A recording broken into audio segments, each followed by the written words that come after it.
I'm very concerned about Wuthering Waves. Wuthering Waves 3.0 just released last Christmas and I've already finished the whole main quest in one day. As you can see, this is the power of unemployment and I'm making good use of it right now. We're not going to gloss over how I started this video. I am very concerned about Wuthering Waves. The 3.0 update comes in with a new region as how all major WoWa updates go, and this region is called Lahai Roi. This region is a whole lot different than the other regions as expected. Jumping from Huanglong to Rinashita is a massive difference, so obviously Lahai Roi will make a huge difference in experience. Lahai Roi, a futuristic cyberpunk-esque region with Star Torch Academy being the main location that we operate in for the main quest. We already have a couple of new characters that were teased in WoWa social media, well, not teased but revealed. The first two playable characters that are a part of the 3.0 update are Linne and Mornier. Linne is the first character we meet and this whole 3.0 introduction quest is basically about her. The next update in 3.0 phase 2 would be about Mornier, I would assume, because she is literally the next banner. Now we're getting off track. Let's talk about why it's concerning. In life, we have been given limited time and resources. We cannot spend our time mindlessly and waste all of our money on very peculiar things like hedonistic desires. And WoWa 3.0 shows why it's concerning. Because the first 3.0 banner has Linne, but also has Cartethia and Kashona. All the characters I want since I missed their banners. I think I've made a rule for myself ever since I've started earning money. Well, two rules. Two simple rules: control your spending and save up. Those two rules, I've been kind of following it since I do save up a lot of money, but I'm also kind of spending a lot of money. You see, I used to be a free-to-play WoWa player, but ever since I've started earning my own money, and that money is not small, let me tell you, I spent a lot on WoWa. I started spending a lot of the money when the Galbrena banner was running. I bought all the bundles from the item shop and managed to pull Galbrena, and that felt satisfying, like really satisfying.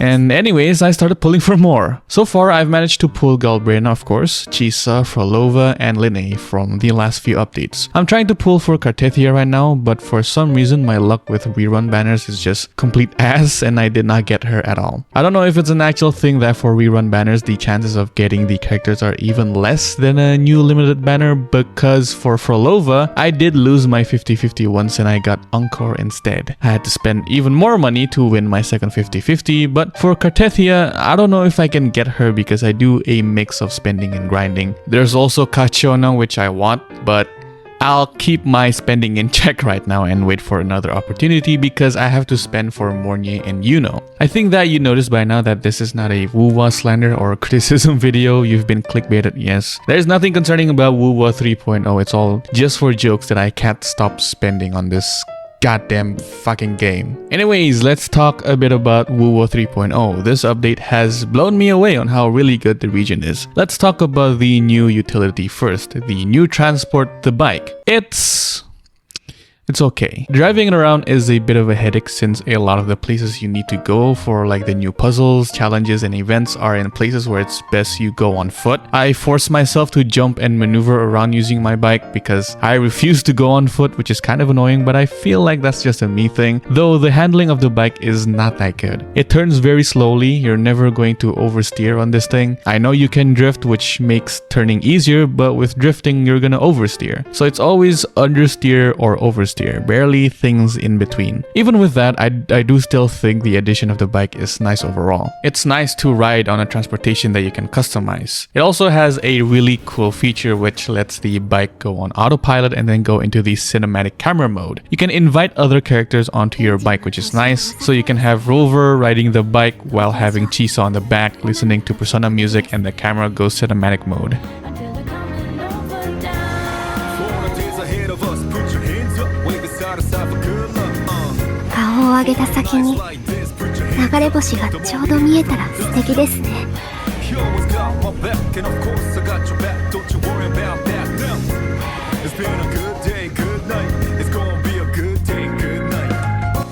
It's peak. But let's talk about the world design of Lahairoi. I think this region so far is the best looking one personally. Everything in this region just feels so big, grand, and vast. The structures, buildings, and Star Torch Academy are very cool big places that make Lahairoi feel very grand. The futuristic and cyberpunk-esque feel of the world makes it really nice and different as well. The new monsters and enemies also look really cool. My one complaint about them is that the bull monster, the mechanical bull monster, and the big two-wheeler turd thingy, they're very tough monsters. They are very tough to kill. It gets annoying. Then let's get into the new challenges and puzzles. There are motorbike racing challenges, which is cool. There are these things that you have to pick up called Soliskin. There's that puzzle where you have to move blocks around into the hole, which is my favorite one. There's also a puzzle where you have to project the correct echo/monster to do its thing. There's one where you jump off a ramp with your bike and then you have to detect all the hidden chests in the area. There's a lot of new cool things, which makes it fun to just roam around. I spent quite some time just really discovering and doing all the puzzles and challenges because I feel like they really nailed on how to make these things fun.